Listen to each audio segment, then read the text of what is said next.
この番組はご覧のスポンサーの提供でお送りします。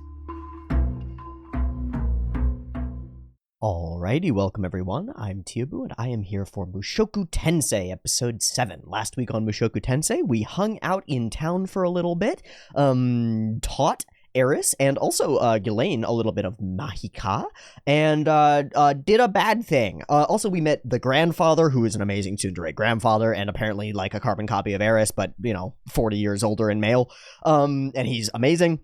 And got punched like 30 times by different people for different reasons. Some of them justified, some of them less justified. And last week's episode was of course the doozy, the big bad, the one that I think, and people have sort of confirmed, is the thing that everybody was mad about, which is interesting to me because I didn't see what there is to be mad about it. So in order to get some more insight from more people, let's do some comment spotlights. I will say before we get into this that there aren't any ultra dumb comments or anything that I think feels like it's being written in bad faith. There's a lot of good faith commenting and people thinking about the issues present in this piece of media, or presenting thoughts that they've already had about the issues in this piece of media, and just talking about it and discussing it, like, openly and actively, and having polite, serious conversations in a YouTube comment section about a controversial topic. Oh, I love you all. I love you all so much. I love you all so much, because that is not the kind of thing that most YouTubers can count on happening. It really isn't. It's a massive piece of props to all y'all for not dropping absolute idiocy in the comment section. I so appreciate it. And I hope that this doesn't feel like I'm being condescending toward the comment section or saying anything like, oh, comments suck or whatever. But I really expected by this point in the piece of media for there to be a lot more hate going on, and there isn't. It's great, and you are fantastic, and I appreciate all of you. Okay, let's go ahead and get into them. First and foremost, the most important comment on the entire episode comes from Luis Alberto Contreras Mora. I like coffee, with one E.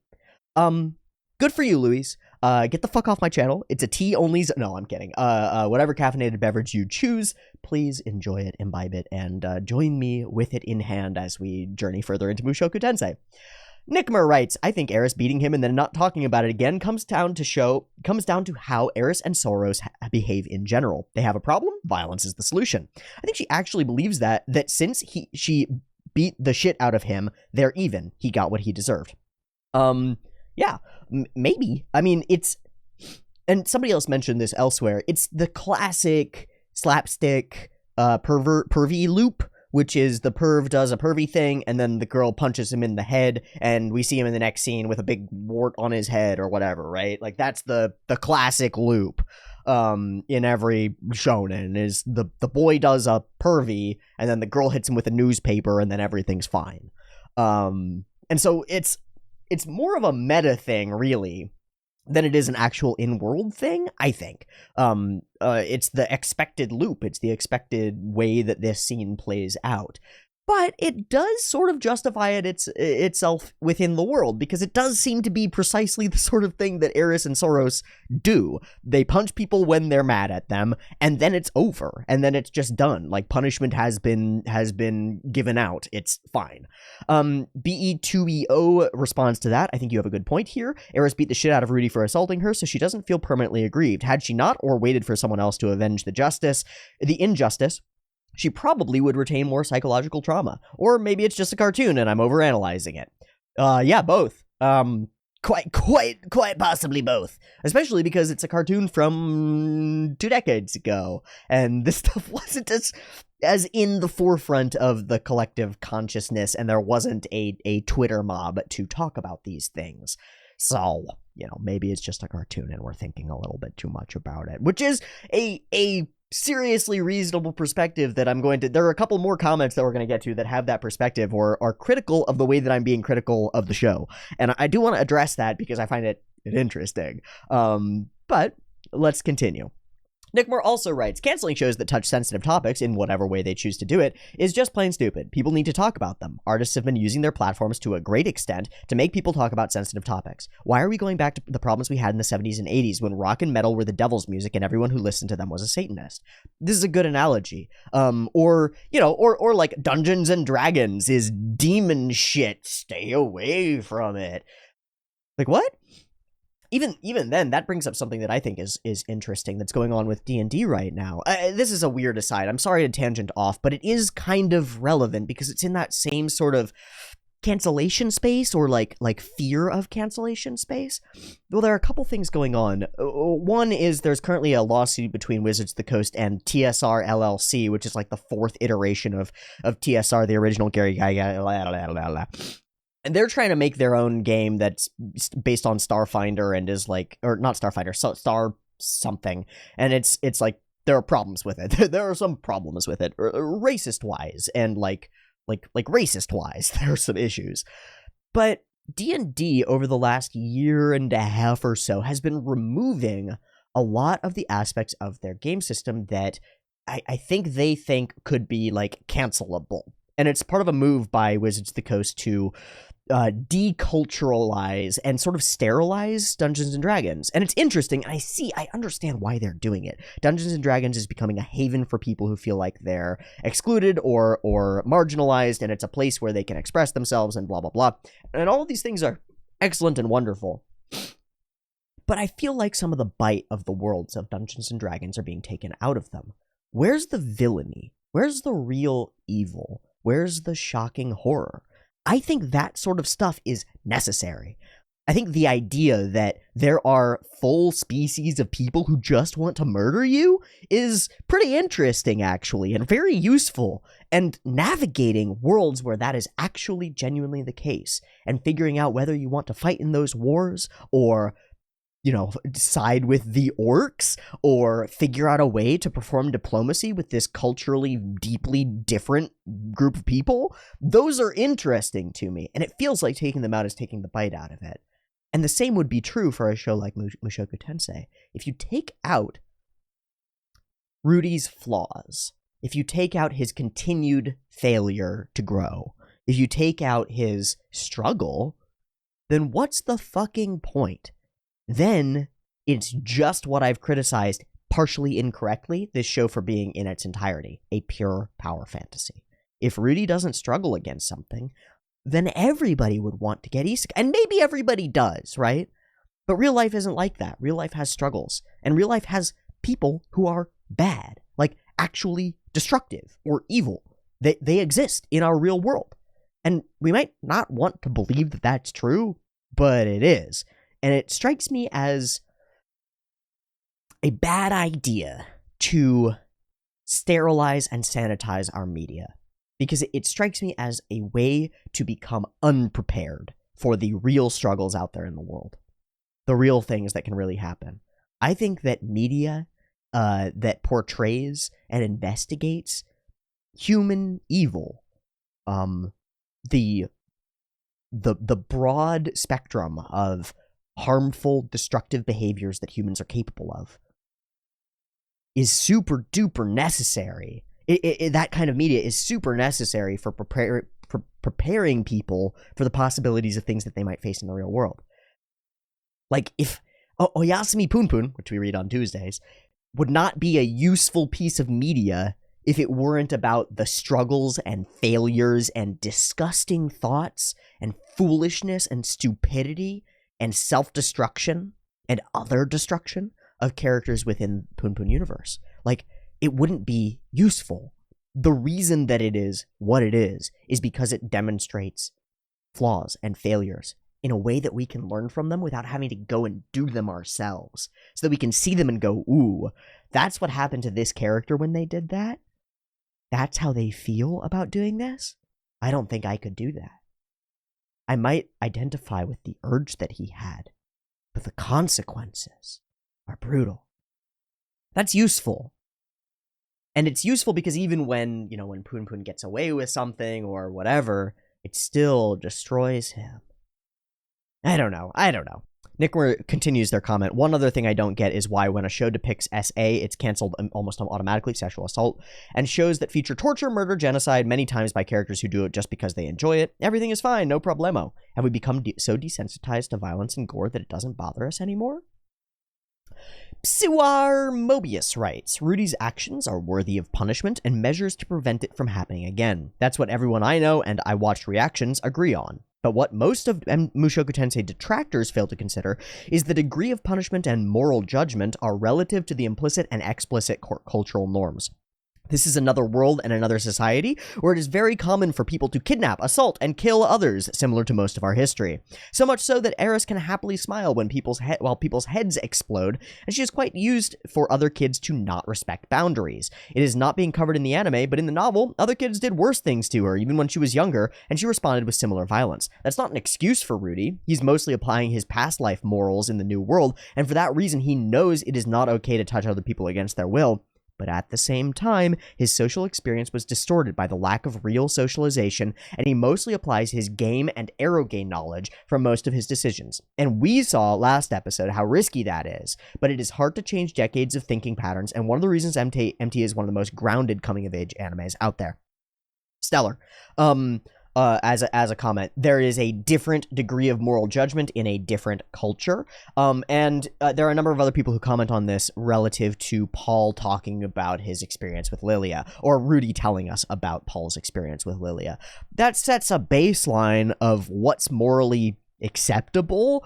Like, it's not acceptable, and Rudy knows it. Rudy literally says, like, what a fucking loser, right? When he talks about what Paul did to Lilia when they were younger. But it still sets a baseline. That's what adults have done here. It's interesting. Piano writes, in regards to the barn scene, I agree that it is pretty tame for anime. It's very much the classic pervert ogling or groping a girl preceded by slapstick trope that has existed since the creation of ecchi itself. Yeah, all over Monogatari. Hell, it's in, like, Yu Yu Hakusho. It's in everything. Sports anime, it's in everything. I think that's the biggest issue that I have with it. It is just that trope in its full essence with the intention of being comedy and nothing else. It doesn't feel like it served any other purpose than that. Character relationships don't change. There's no new dynamic or conflict that comes from this, no character reflection, etc. It just comes and goes as a throwaway joke scene for me. It wouldn't be as big of a deal if it wasn't literal SA, but the show just sweeps it under the rug without exploring that subject matter seriously, which again is very classic ecchi stuff. It's a pretty mess scene that didn't add anything to the show whatsoever. And Pizza Krusty writes, this is a little bit of a spoiler. I think the purpose of the scene is to see Rudius later in similar situations and see how he has changed since this point. So that is what I'm fascinated in looking out for. Will there be a scene in the future where Rudy has the opportunity as well as the means to pursue sexual assault, either against whoever, against Eris, against Roxy, against Sylphie, whoever, right? And will he choose differently? And what will his thoughts be while he chooses differently? Be very interesting to see that. Agnes Pain Tips, what a name, writes, nice and comfy episode. Also, Laplace, sounds like a really important name. Yeah, Laplace Demon. Laplace's Demon is an interesting concept. If I recall correctly, there's like Orstein or something, who's the guy up in the big dragon lord castle thing that just flies around and apparently saved the world from the last demon thing, which was Laplace. Laplace is an interesting name to use here because it's Laplace's Demon, which is a hypothetical. It's like a thought experiment of an entity that is powerful and knowledgeable enough to know the current position of every like particle and subatomic particle in the universe. And thus, by knowing their current position and their direction, is capable of extrapolating all of history and all of the future simultaneously from one fixed state, right? If you treat the universe as a finite state machine with infinite variables or whatever, you can do that. You can just know everything by knowing everything as it is now. And that's an interesting concept. I don't know if we're actually going to dive into it, but it's a good name for a demon, and why not? So, cool. And I'm going to talk about a comment from Binkelderg. I feel like you feel responsible to touch on every single bad thing Rudius does, even if it's just for comic relief, and it kind of ruins the fun for me in a way. It's like there's an elephant in the room you constantly need to address, so those people stop complaining and whining in the comments. For Christ's sake, Monogatari was way worse with this kind of stuff, and it still succeeded in making me laugh every time without having to analyze it from a critical point of view. I guess what I'm trying to say is that the mood doesn't feel laid back at all. It gives off the energy that you have to justify it to a certain point of your audience while you're watching the show, and I don't like that atmosphere at all. Does that make sense? Yeah, it makes sense. Doesn't mean I'm gonna stop, though. This is what I find interesting about this piece of media right now, and I find it fascinating now more than ever because of how tame I found what it was. Yes, it feels like you feel responsible to touch on every single bad thing Rudius does. Yeah, actually I do. Because there's thousands and thousands of people who are calling this show a travesty. Awful and horrible, evil, incarnate, monstrous and terrifying. It burns your eyes. It wrests your very soul from its, like people are up in arms about this shit. I spent three polls watching Mushoku Tensei get shitty results because people don't want to see it because of what they've heard about it. It is important to address this, to me. It really is. Even if it's unimportant to address this. Does that make any sense? I don't know if that makes any sense, but I think it's crucial. I think it's really crucial. And part of it is for me to set a baseline, for myself and for my channel as far as like why I approach media the way that I do. And that I will not be scared away from a piece of media because it contains things that are untoward to some group. Like, that's not how this is gonna go. I'm gonna address the issues that are in it, and I'm going to do it legitimately. I'm going to do it in as much good faith as I can. Because they're worth being critical of. But the primary reason is to be critical of the critics. That's the goal. That's my insight, or my reason for being here and doing this way. Because I'm fascinated by the piece of media, but I'm even more fascinated by the backlash. And this backlash is not something isolated.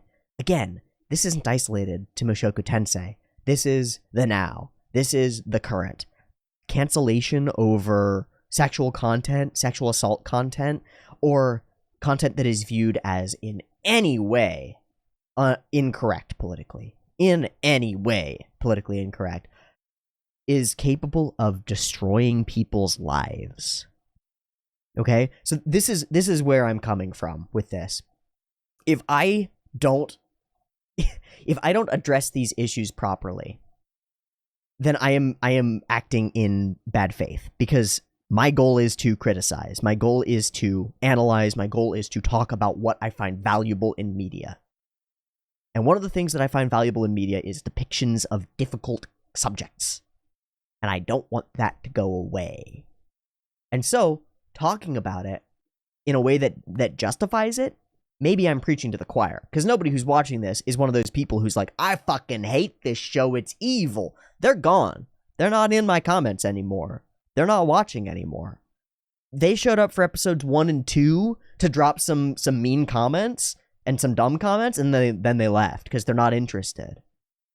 So maybe I'm preaching to the choir here, and that's fine. But this is still a permanent record of my thoughts at this present point on a piece of media that people find distasteful.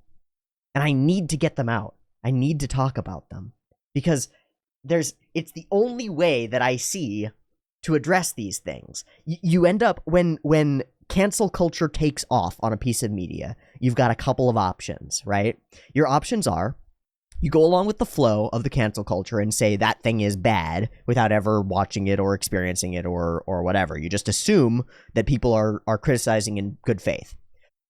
That's one. Or you assume that they're criticizing in bad faith. And so you go in, you watch the show, and you say, these people are all stupid, the show's great. And that's not very useful either, because you haven't bridged that gap. Or you actively, in good faith, observe and read, like active reading, the piece of media yourself. That's what I'm trying to do. And that means addressing these problems. And it's not really so those people stop complaining and whining in the comments. I'm happy to have them whine and complain. I'm just going to make fun of them if they do.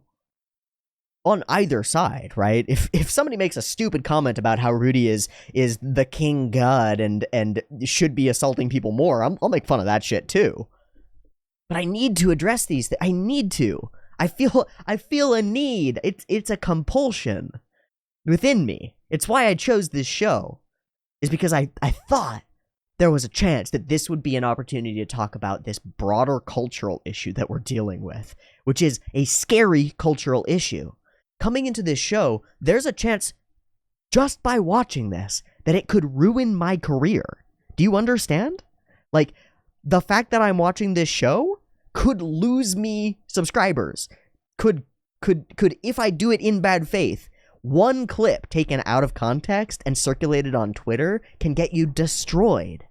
There's a reason to do this in good faith. There's a reason to address these things. It's important. It's important. If I don't do this, I'm setting myself up for bad juju. And I think there's a reason that the opposite has happened. There's a significant reason why my Patreon is at the highest point that it's ever been, which it is, coming right after starting Mushoku Tensei, and 86, and Oyasumi Punpun. I've got a couple things running right now that are doing pretty well, that are great. And part of the reason that these Mushoku Tensei reactions that I'm doing are popular is because Mushoku Tensei is popular, and because I'm addressing the issues with a level head, with a level head. And I think that's all that people want, really. Now, I get what you want is entertainment, Binkelberg. You want me going through this show, having a laid-back, fun time, enjoying it as it goes, and maybe I'll be able to do that as we move forward. Now that we've hit this point where I think we've crossed the biggest hurdle, I think maybe I can be a bit more laid back as we move through this show. A little bit less on edge, a little bit less focused on figuring out what is worth talking about in this show, and a little bit more focused on just enjoying it. I think maybe I can do that. But if things come up that feel like they need to be addressed, I still need to address them. Because otherwise I'll be failing you, and I'll be failing all the people that I promised I would address this piece of media in good faith with. And those people who are watching this thing, who are trepidatious about it, who still aren't sure whether they feel okay about the stuff that's here. And that's a valid perspective. There is uncomfortable content in this show. I think I would be doing them a disservice if I were to cease, or if I were to take it any less seriously than I have been. So I'm sorry for kind of going off on you, Binkelberg. I understand your point of view, but I have to do this, and I have to do it in this way. Okay? Okay, I'm going to read one paragraph from a comment by the Atomic Razor and then one response to it. The Atomic Razor writes in this one paragraph, "In my opinion, the disproportionate backlash from this scene was caused by inaccurate expectations of the show's narrative and the unclear intentions of the scene. It's important to remember that the reputation that this show has now was different to when it was first airing, in my opinion anyway. People knew it was a redemption story, but I think they were operating on the assumption that the low point of Rudy's life had passed and that there was nothing but progress to be had going forward. Until this point in the story, Rudy has been making significant progress in his redemption, but now we see him relapse and reach even lower lows in terms of sexual deviancy, having him commit sexual assault compared to being a pervert while locked up at home. The preconceptions to a show heavily affects how you react to it. Redo of Healer was airing in the same season and had nowhere near the levels of drama, even with its subject matter, because people knew what to expect going in. How you view the intent of the scene also plays a heavy role. Was it created to teach Rudy a lesson, or is it to remind the audience that Rudy is a bad person? When viewing the scene as a plot device to teach Rudy, it comes off as shallow with how quickly the show brushes past all of it. Yes, Rudy's getting beat up as a deserved punishment, but it doesn't satisfy the people's need for justice, and comes off as a basic slap on the wrist, especially with Eris's propensity to hit Rudy every 5 minutes. Taking this interpretation and considering how the show brushed past Paul's dark past, it can be easy to start doubting the writing of the show and how it handles sexually sensitive topics.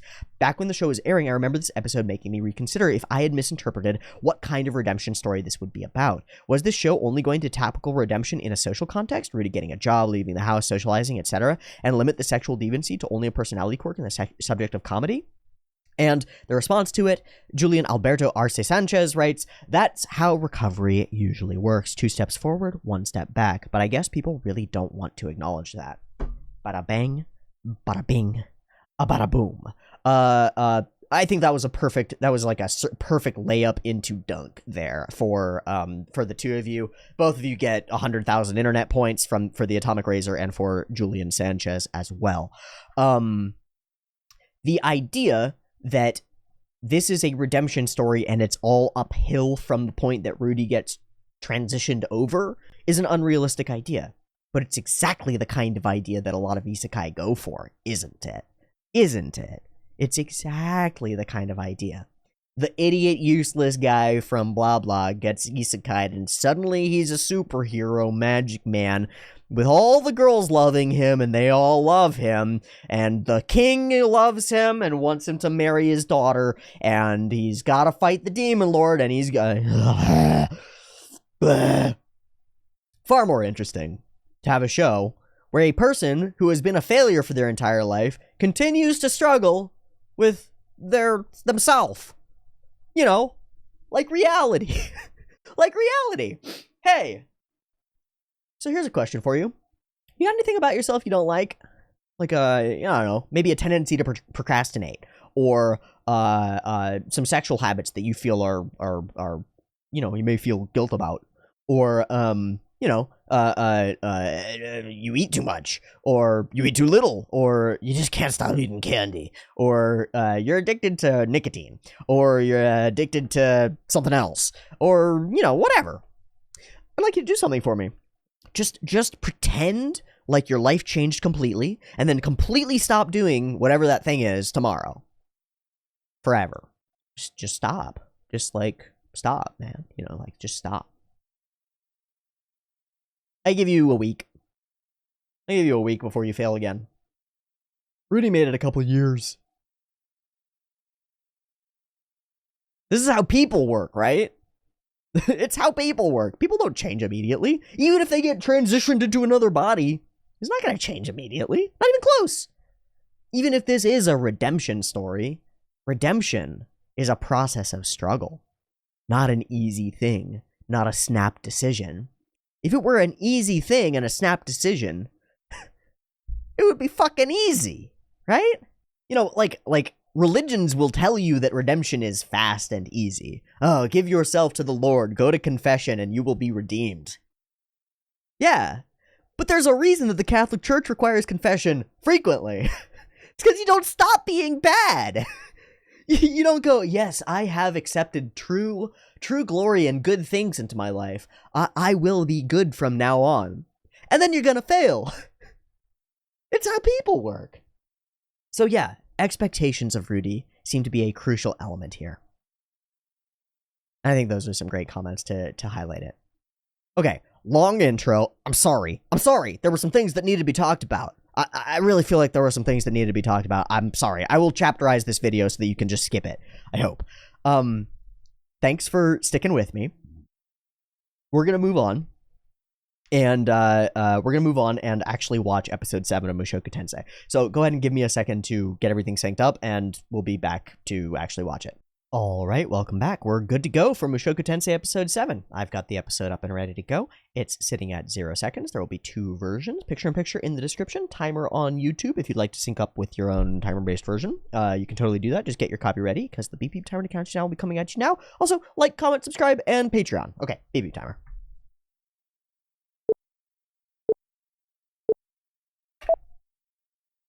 It's a snowy day. Holy shit.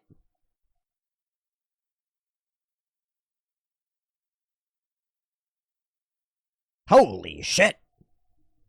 Oh, that was fun. That was a fun squash.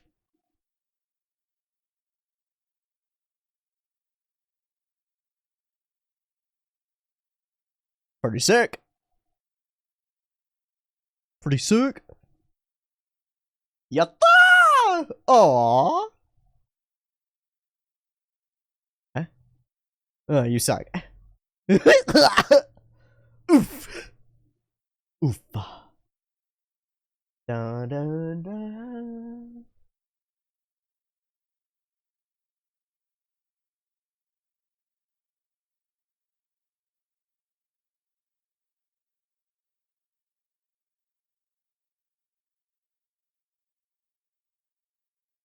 Focused. Done.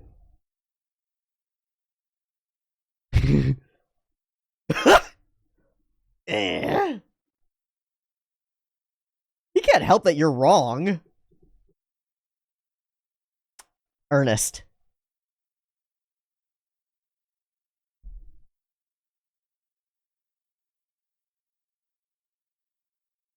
Yes.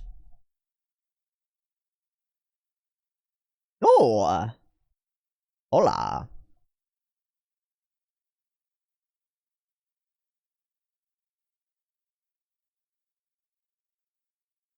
Hmm.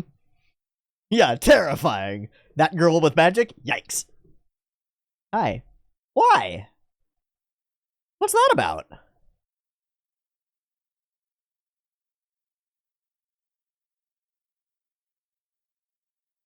Yeah, what is that about? Why Queen no likey? Hey! Oh, apparently they do sell this figurine, so that's cool. I was waiting for it. I was waiting for it. Idiot, idiot, idiot. Who are you?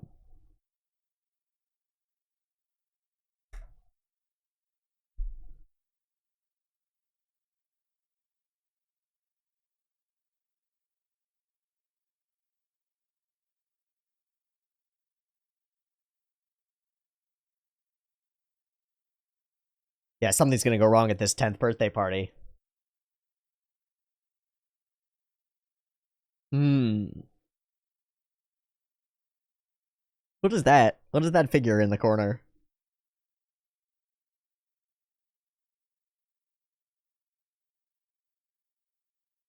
But not enough. That makes sense. It's completely opposite of her. Yeah, this is no laughing matter.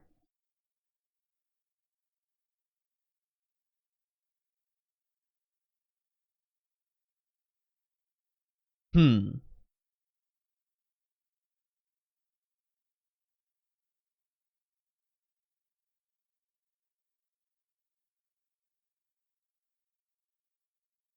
Hmm. Waiting for that to fall away. Okay, he just wants some free time. Cool.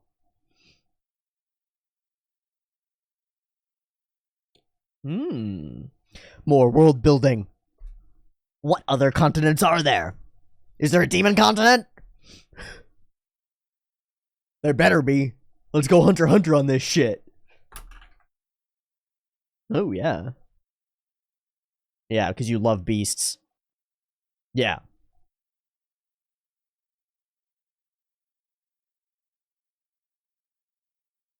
Of course he does.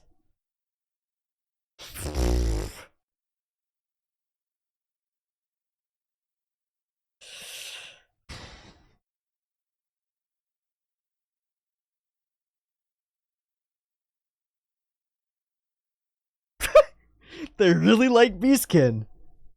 Of course you have. Of course you have. Wouldn't it be more useful to learn Demon? Yeah, you should learn Demon.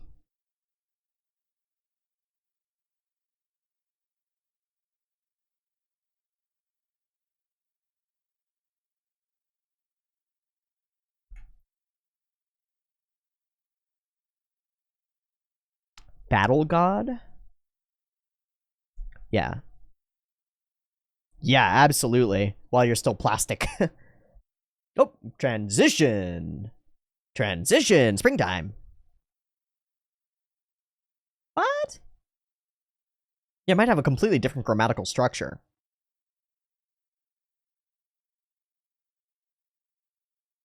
Yeah, you're gonna need to ask somebody. Oh, she doesn't want to dance.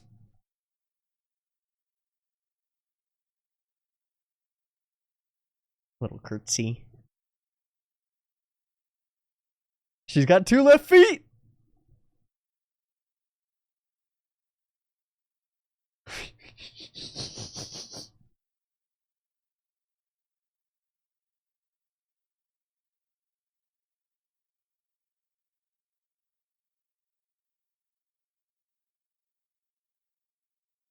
Hmm.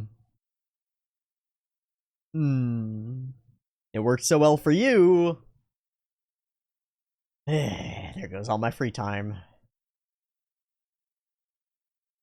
Oh, hello. Hey! I'm not having trouble.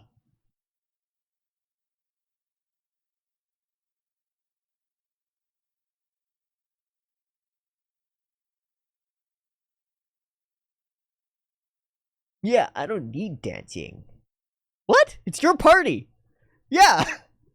That's not gonna go well. To get better?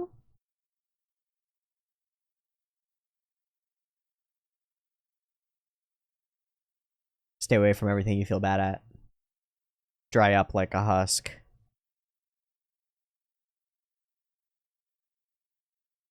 Mortality. Yeah. An interesting perspective.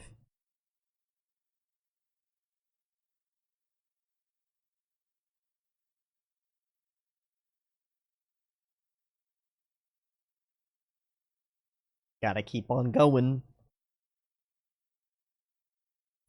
Why struggle?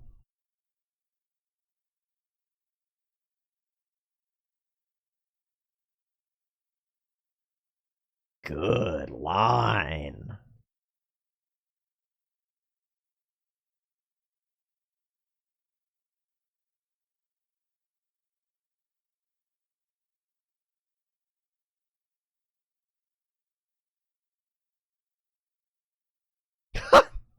Why?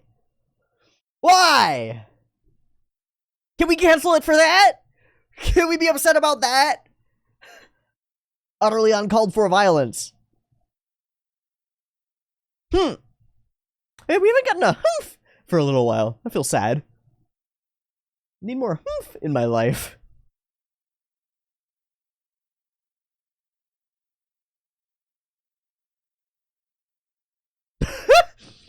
Entirely calm. Fully off rhythm. Ow, my face. Ow.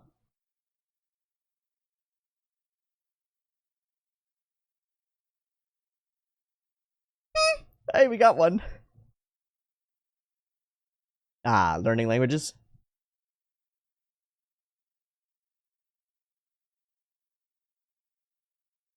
Learning languages.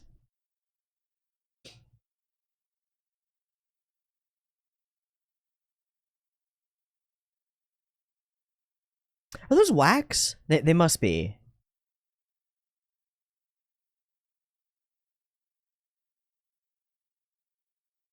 Ooh. He's gonna look at the patties. Eh? Oh shit, is that a gold? Whoa. That's like 2, I think, weeks or months' wages for him. That's an incredible way to make some money. Oh my god, there are so many figures. He needs to figure out who's famous in this world and make figures of them. A package?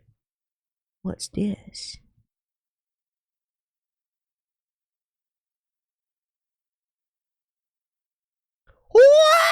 Sorry. No. No. Asshole.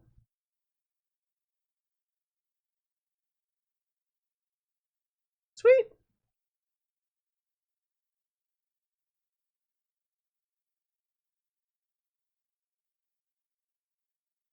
Still teaching that other guy? Yep, that guy.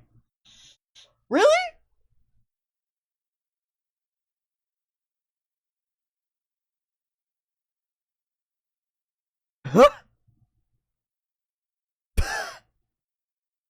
It's the same loop, right? It's the same thing. That was exactly the same thing.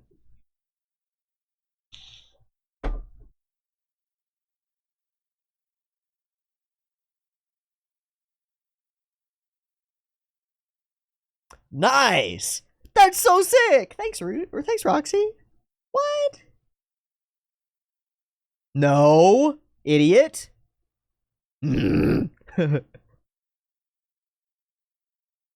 Whoa. How'd he get his hands on it? The robe is removable.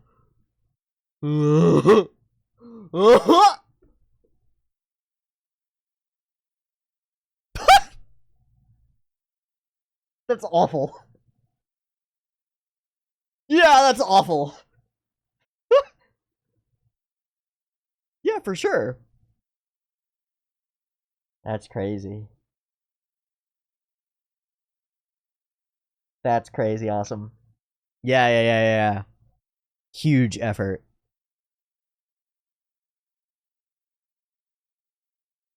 No. No. Fuck off, no. Hey, they're moving in unison almost.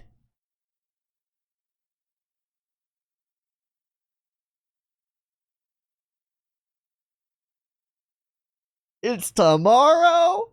No. You're ruined. You're gonna get ruined. Shit. It's gonna go so badly. Yeah, of course you do. Oh no. Yes, I'm worried too. This is gonna go terribly wrong. Now, I really do think this is the kind of event where an inciting incident happens. This is a birthday party, like an explosion or a murder or kidnapping or like something.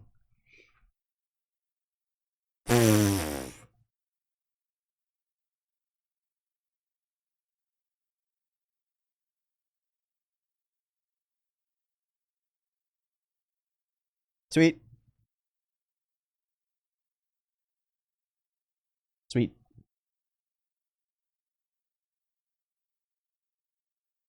Oh. Oh. Oh, the lines of suitors. Sorry. She knows how to society.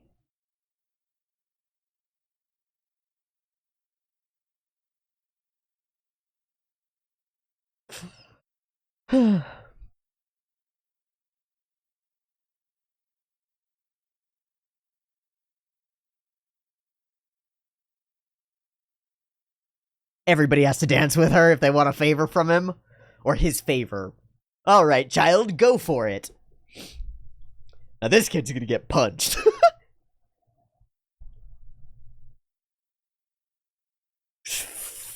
Shit. Everybody's watching. Ah! This would destroy me.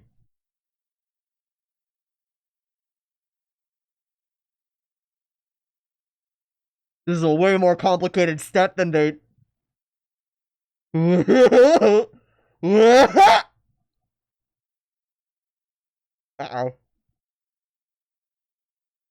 Oh, man. Oh, no, she's gonna get embarrassed in front of everybody at her own party. Oh, fuck!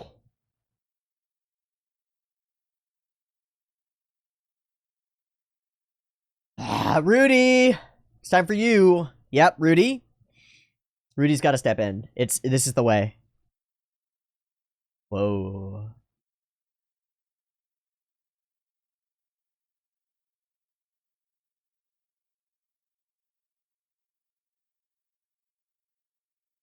What's up?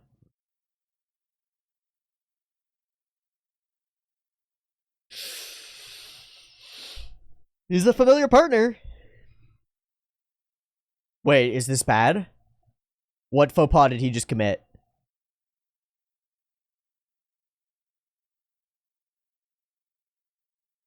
No, what faux pas did he just commit?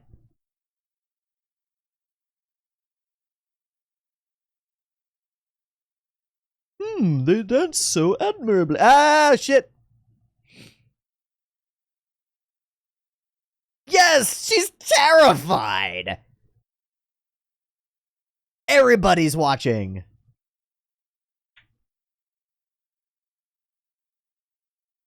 Fight it, girl. Fight it, girl. Yeah. Everyone's like, Ah, you know the movements. Close your eyes. Nope.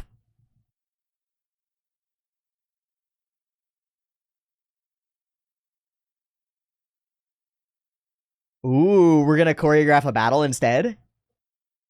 That's the move. Yep. Yeah, yeah, yeah, yeah, yeah, yeah. Yeah, yeah, yeah, yeah. I'm like that too. I can't dance with my eyes open if there are people around. In fact, most of the time I can't dance with my eyes open.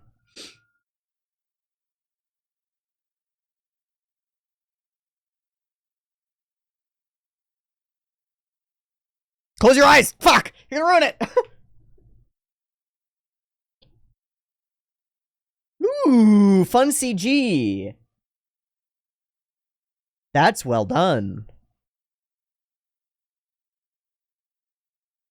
This is cute. So I guess he didn't cause a faux pas? I thought it would be something about him from being from the same family.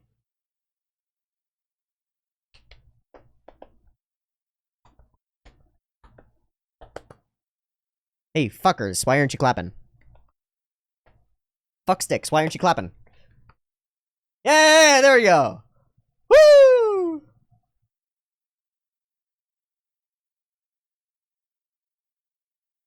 Mm-hmm. Mm-hmm. Happy birthday! Hey, so nothing evil or horrifying is gonna happen? Oh, we got 5 minutes.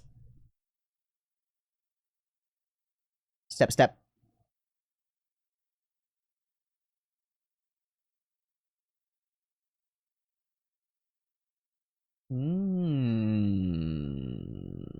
Tying it together with that first scene. Very cool. Well, that's a change. That's a huge change. Dare? Oh god. Uh-oh. Uh-oh. Jelly. Ah. Right, they want to keep him. He's 8! Yeah, she's gonna rip him away. Take one of that. Take fucking hell. Ah.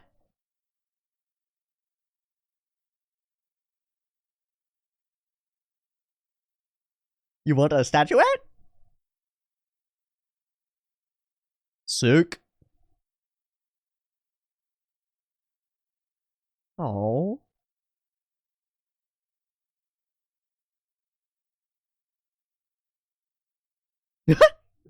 Yeah, you should have a wand.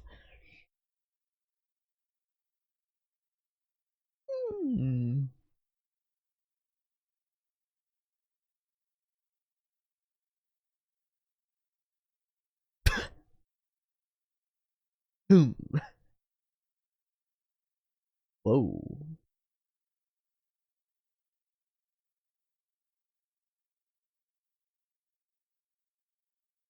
Okay, cool. A ring of anti-wolves. Yeah, I wonder about that. Yeah. Yeah, what the fuck? I gave you a magic wand, girl. But it was shiny. Oh. Yeah.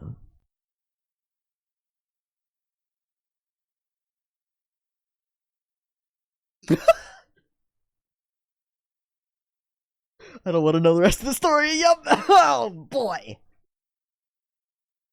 Wait, is she in bed with him? Eh. Opportunity. Wow. And here it is.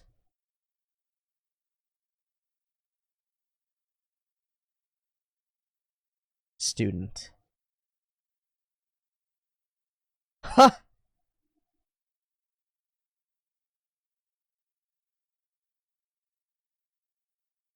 Eh? What's wrong? Has he just never been here before? Grandpa? Yep.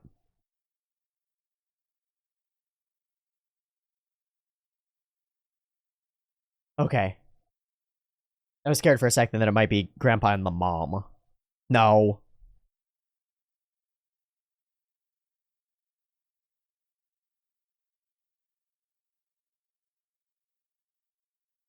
Yeah. Actually, though. Huh?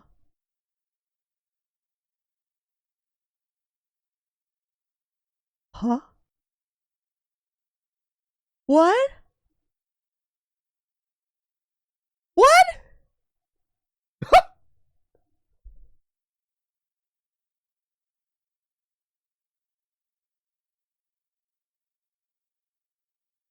It's nothing to be worried about? There's a fucking planet floating in the sky. The fuck is that? That looks like something to be worried about to me. What the shit?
Turning point 1?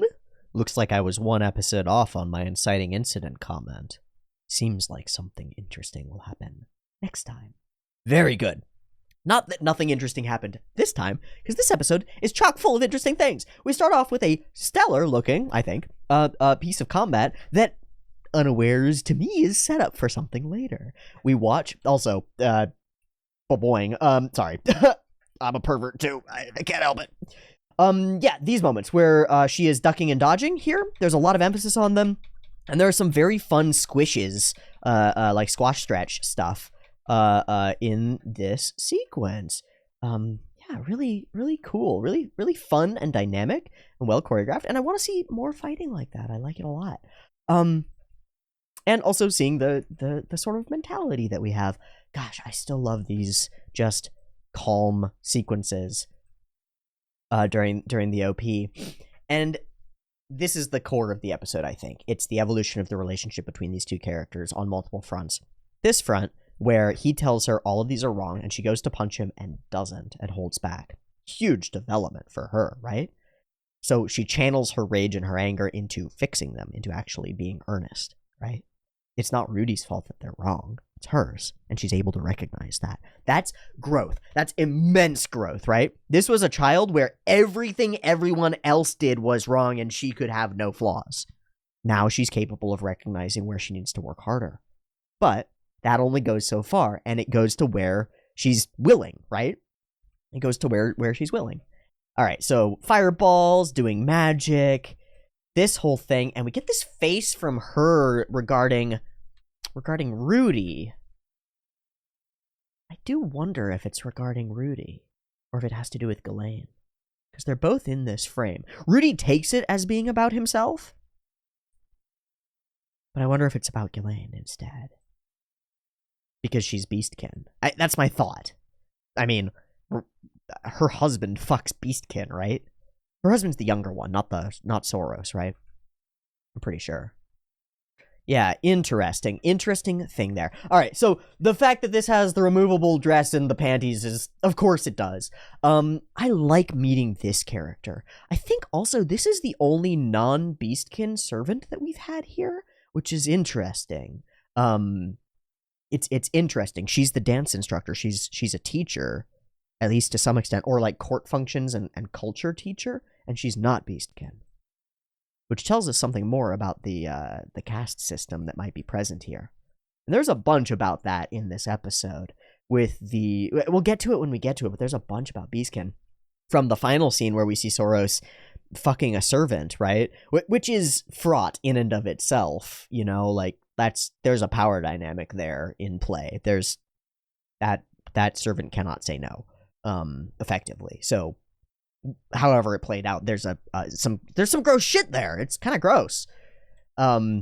As well as the just general dehumanization of the Beastkin that are working here, and the objectification of them. It's interesting. Okay, so big party, nobles everywhere, there will be a dance. I do wonder what some of these other figurines that we see are. Some of them I just don't recognize, I'm not sure. Like, who is that? I don't know. A noble must be a good dancer. She's learning, but she's not learning enough. So please, can I have some of your lesson time? And he's super down for it. I kind of love how we do this scene where he's just so happy, and then finally he's like, yes! Okay. Books and reading. This is interesting. So, Beast God is a wonderful language. After all, you can use it to hire Beastkin as servants. And he's in the same realm of like, yes. So you appreciate their charms as well. We talk a bunch about how their ears are so fluffy, and how he loves their tails, and how they twitch with emotion.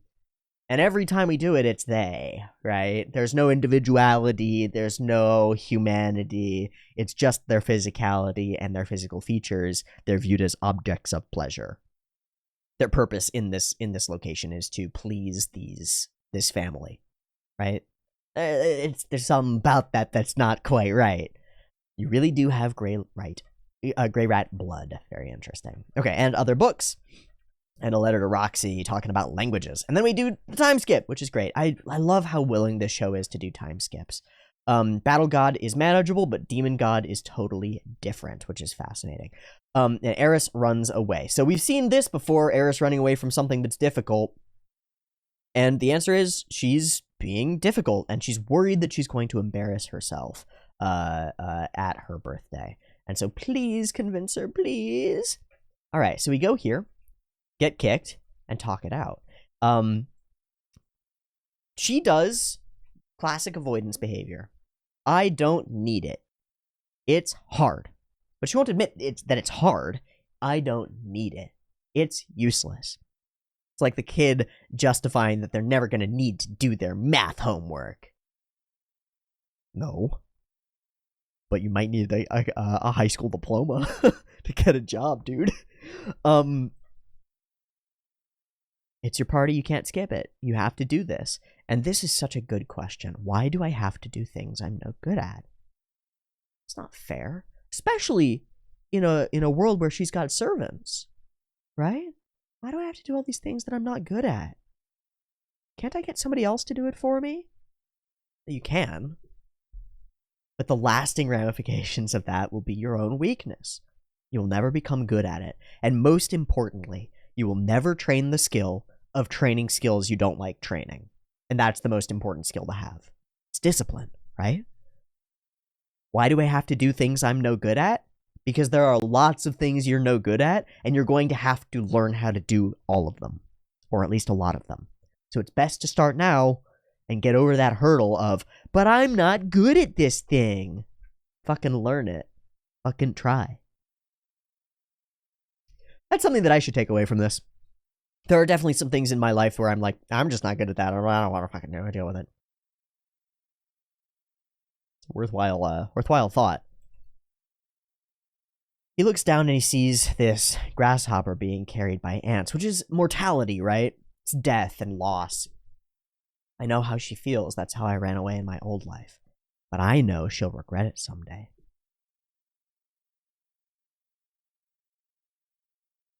This is a unique moment for Rudy here. There's self-awareness and insight here, both of his current self and of his past self. He recognizes his own regrets. A lot of Rudy was previously, this was there. This recognition of his failures in his past life was there. It's part of his work toward redemption, right? His drive to become better. But It's some wisdom. It's some of that application of knowledge. It's wise from Rudy, and I like it. She'll be thinking, if only I'd tried it harder back then. And she says, you wouldn't get it, Rudius. You can do everything. It's just like a line from Punpun, where he goes like, but you wouldn't understand my struggles. You're beautiful and great and talented. Foolish. Because he's been the person who couldn't do anything and chose to avoid doing anything. So he knows how hollow this rings. It's really quite gorgeous that that's what she chooses to say. Plenty of things I can't do. Really, really, and truly. And he uses languages as the example. But like, Rudy spent 20 plus years not being able to go outside.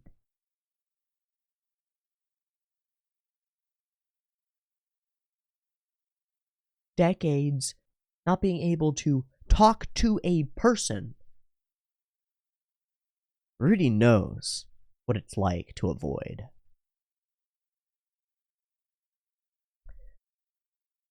Why? Why are you going to keep on studying? It's a hard question to answer, but he does answer it admirably, I think. Maybe because the worse I am at something, the better I feel when I work at it and learn how to do it. Cool. It's a cool response. Would you give dance practice another try? I'll help you. And she finally agrees. Whacks him on the head. Why? And is brought along. And she's bad at it. She's just bad at it, right? Like, she's got no timing. She's bad at it. We do this montage through lyrical learning. He sells a statue and gets some money, which sets us up for later. And he can't learn the fucking language till he gets the box, and it's from Rocks. This is great. Hey, I want to talk about something. This guy does the same fucking thing. This pervert bastard. Cancel him.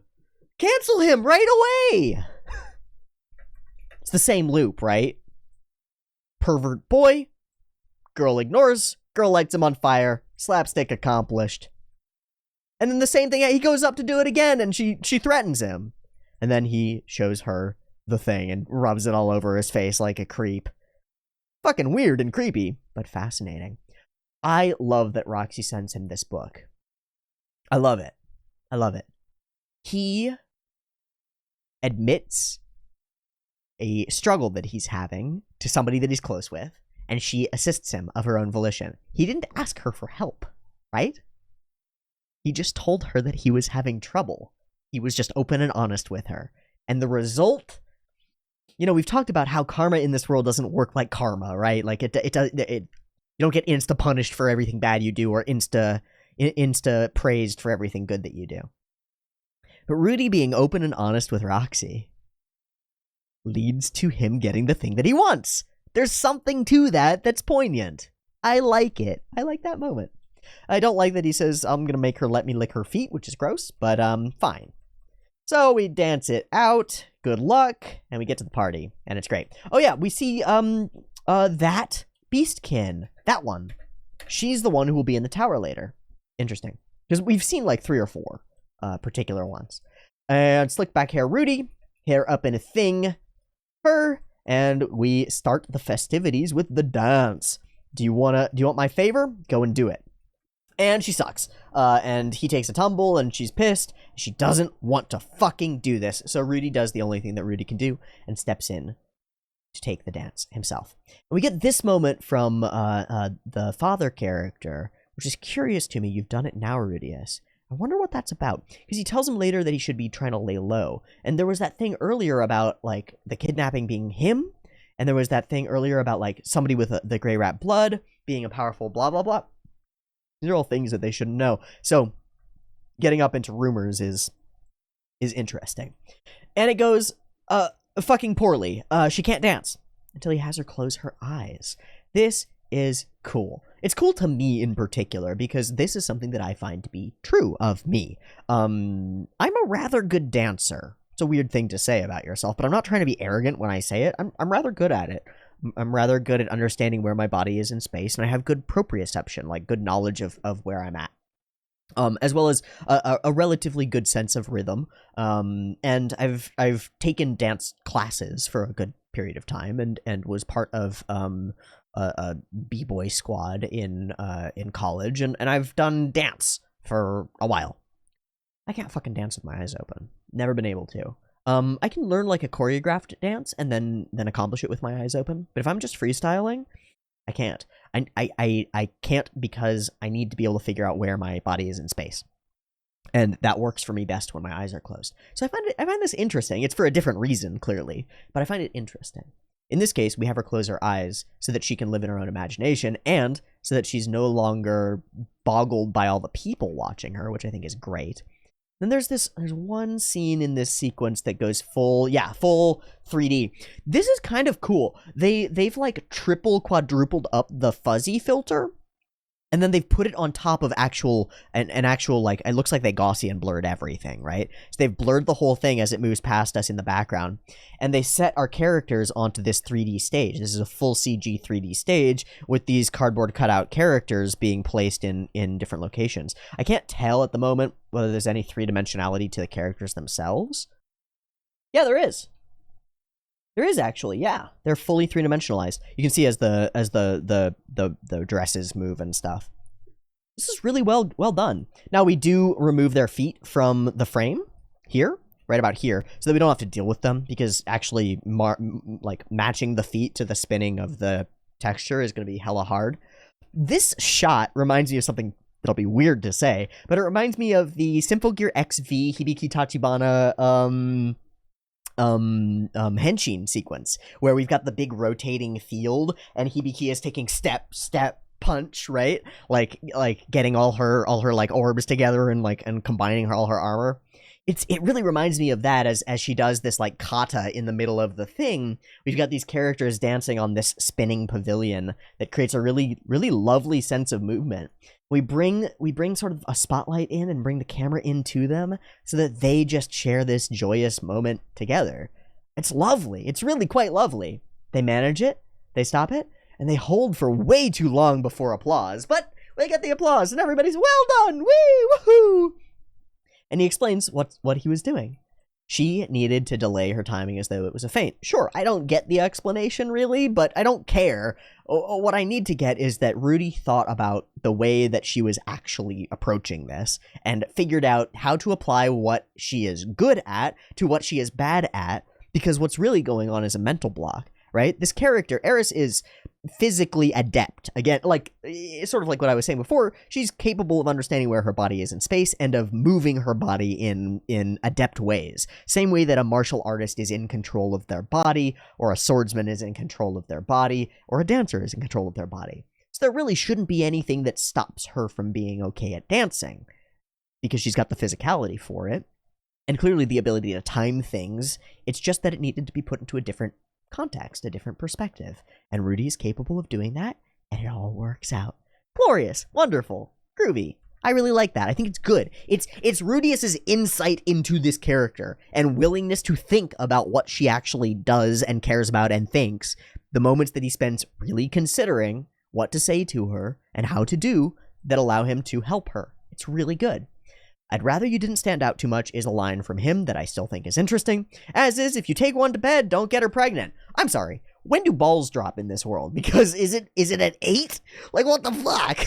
There's no chance. There's no way. Alright. Gifts of wands, which is wonderful. Wants a thing, decides she wants a wand anyway. Wonderful. And she expects a present, so she gives her the ring. It's said that evil wolves won't attack you at night. And she explains that it's a gift from Paul or something. Yep, never mind. He awakens in bed with Eris. And his immediate response is, "Wow! Nothing ventured, nothing gained. An opportunity to fulfill my perversions." Time for a bit of teasing. The same kind of justification loop that was in his head before. Tease her, get back at her. He stops. He says that it's because of the ring. But he stops himself. rubs his head, and says, I guess that ring does work. But it's not the ring. Right? But it's not the ring. It's him. Over the course of one episode, he's changed. Right? I think it's a couple things, actually.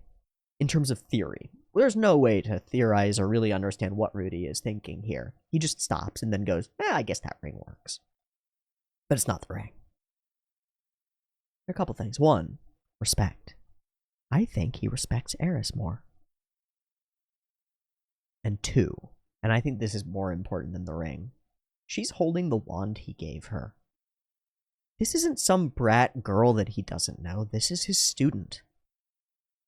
He just recognized her as a student, like Roxy did for him. There's a bond there. Their relationship is more now. This is a person that he knows and cares about now.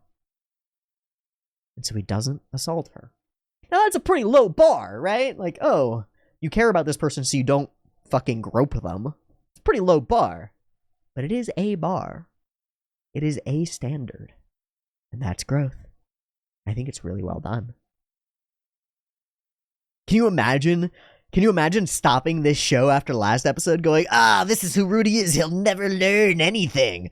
And then immediately in the next episode, he's given the opportunity and the motivation, and he refuses? Can you imagine stopping here? Can you imagine? It's fucking hilarious. It's right there. It's right there. This is the scene. It's the same scene. It's the same scene. One opportunity presented and taken. Second opportunity presented and refused. Done. Growth. Character growth. It's like he grew and changed.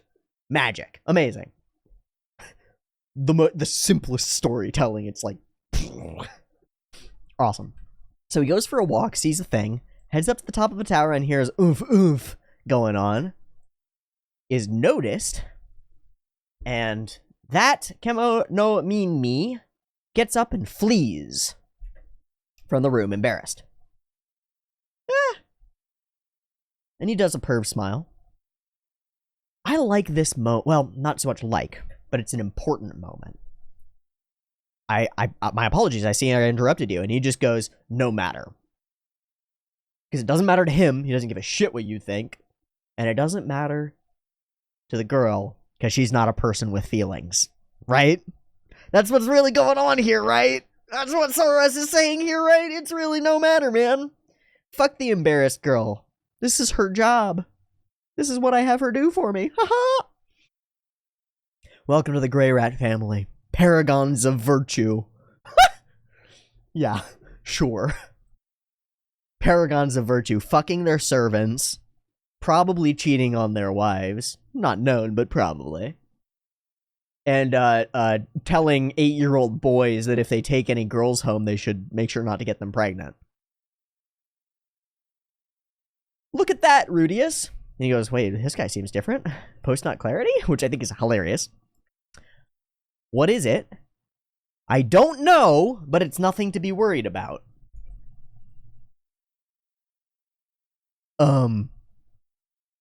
Why do you think so? Because it's better that way. It's just better that way to not worry about things that are happening. Ooh, baby, that seems like the way to not be. Seems like a bad idea. It's better that way. But what is it? Because I'm worried. I'm worried about it. And intrigued. A prayer to may girls rain from the sky. You fucking perv. And jump into ED.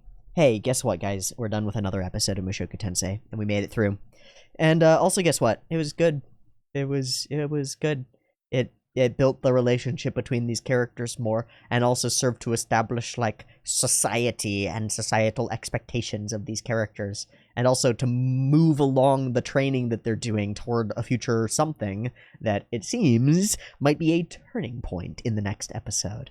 Ooh, exciting. Okay. A lovely episode of Mushoku Tensei. Chock full of interesting things. including a rehash of the same concept that we've been talking about for this whole time that came up in the last episode. And it's a rehash that demonstrates distinct and direct character growth on precisely the thing that we were talking about. How could it be any better? How could it be any more perfect? I don't know. But they did it. So, good job, Mushoku Tensei. And I think we're going to wrap there. Thanks so much for watching this episode and the immensely long discussion before the episode of Mushoku Tensei. I hope you've enjoyed this one anywhere near as much as I have. If I missed anything in this episode, if I misinterpreted anything in this episode, or before in the comments, feel free to drop comments and let me know. If you have any theories or thoughts, I'd also like to read those, because those seem cool. And otherwise, I'll just see you next week for more Mushoku Tensei. If you like next week's episode a little bit early, you can catch it on the Patreon a week early, and I would greatly appreciate it if you would. That would be super awesome. Thank you so much, everyone, and I'll see you next week for more. Peace.